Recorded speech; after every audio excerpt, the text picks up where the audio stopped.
Hello friends, मेरा नाम श्वेता है और आज हम इस वीडियो में पर संस्कृति ग्रहण पर चर्चा करेंगे। पर संस्कृति ग्रहण छत्तीसगढ़ पीएससी का मेंस का एक टॉपिक है। इससे संबंधित जो सवाल पूछे जा सकते हैं कि पर संस्कृति ग्रहण क्या होता है, इससे उत्पन्न होने क्या समस्याएं हैं एवं इसके क्या समाधान है, इस पर शॉर्ट नोट भी पूछा जा सकता है। अब हम आते हैं पर संस्कृति ग्रहण पे। अगर हम पर संस्कृति ग्रहण को क्लासिफाई करें तो यह 3 भागों में होगा।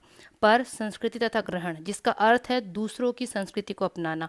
वहीं परिभाषा के तौर पर देखें तो पर संस्कृति ग्रहण एक ऐसी प्रक्रिया है जिसमें 2 विभिन्न समूह एक दूसरे के सांस्कृतिक तत्वों को अपनी इच्छा अथवा किसी सामाजिक या राजनीतिक दबाव के कारण ग्रहण करने लगते हैं। अतः कह सकते हैं कि संस्कृतिकरण संस्कृति संवर्धन का कारण है। अब संस्कृतिकरण का कारण स्वतः या फिर दबाव होता है, लेकिन क्या धर्म परिवर्तन इन जनजातियों की समस्या का समाधान है?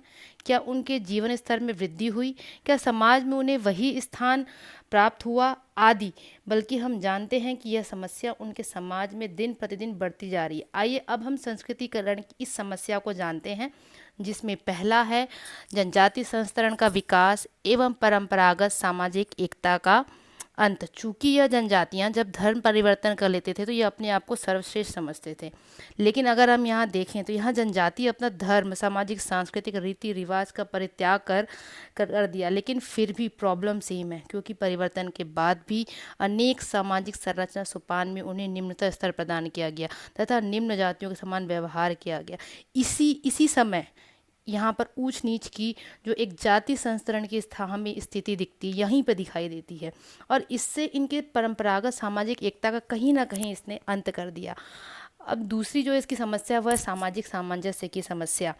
इन जनजातियों ने धर्म तो परिवर्तन कर लिया, लेकिन आज भी इन्हें समाज में विवाह सामाजिक संपर्क से अलग रखा गया, ज़्यादा घुलने मिलने नहीं दिया गया समूह में। ऐसी स्थिति में जनजातियों को संस्कृतिकरण से कोई लाभ मिलने के बजाय यह तरह तरह की प्रॉब्लम इन्हें अलग से फेस करनी पड़ गई। अब थर्ड जो है सांस्कृतिक मूल्यों का पतन। जनजातियों ने धर्म परिवर्तन के बाद उन्हीं समूहों की भाषा को बोलने लगी जिनकी संस्कृति को उन्होंने स्वीकार किया था। अब जैसे अगर हम एग्जांपल देखें तो नॉर्थ ईस्ट में मोस्टली जनजातियां जो है वह ईसाई धर्म में परिवर्तित हो चुकी हैं और इनकी भाषा इंग्लिश हो चुकी है, ये अपनी मातृभाषा को लगभग भूल चुके हैं।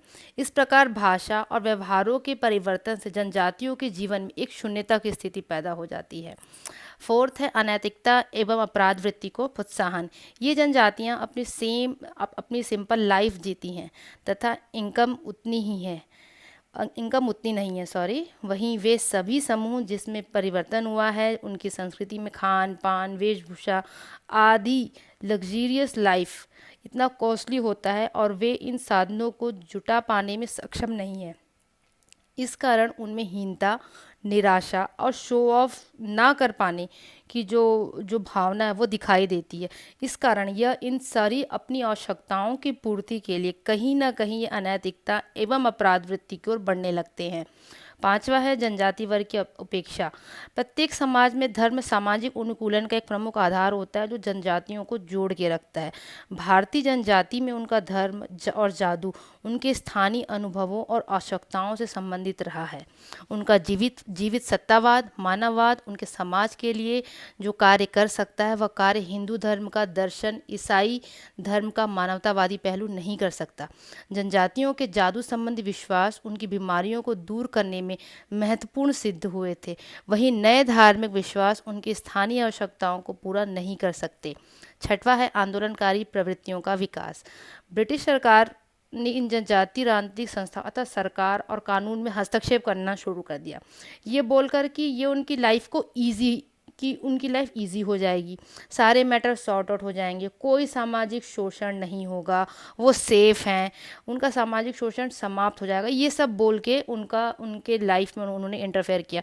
लेकिन हुआ क्या हुआ, इसका जस्ट अपोजिट। उसके बजाय इन्होंने इनमें शोषण हुआ, इनका मेंटल स्ट्रेस, डिप्रेशन जैसी प्रॉब्लम बढ़ने लगी। तो वहीं शांत रहने वाली जनजातियों में आंदोलन की प्रवृत्ति का विकास हुआ। इससे लाभ तो नहीं हुआ, बल्कि ये लोग और उल्टा कमज़ोर हो गए।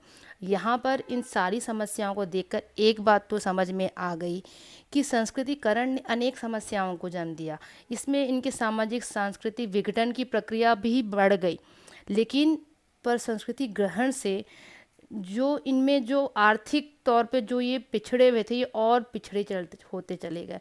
तो आज हमारी नीड है कि हम उस क्षेत्र का पुनर्निर्माण करें जहाँ पर इस प्रकार की समस्या अभी हमें दिखाई देती है। अब हम आते हैं इसके समाधान पे।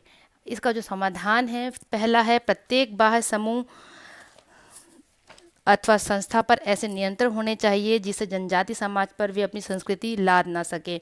दूसरा है जनजाति क्षेत्रों का प्रशासन जानकार व्यक्तियों को सौंपा जाए, जैसे समाजशास्त्री, मानवशास्त्री आदि, क्योंकि वो उस क्षेत्र की समस्याओं से पूर्णतः परिचित होते हैं। थर्ड है शिक्षा का पर्याप्त प्रसार करके उनमें अंधविश्वास जैसी समस्या को समाप्त करना।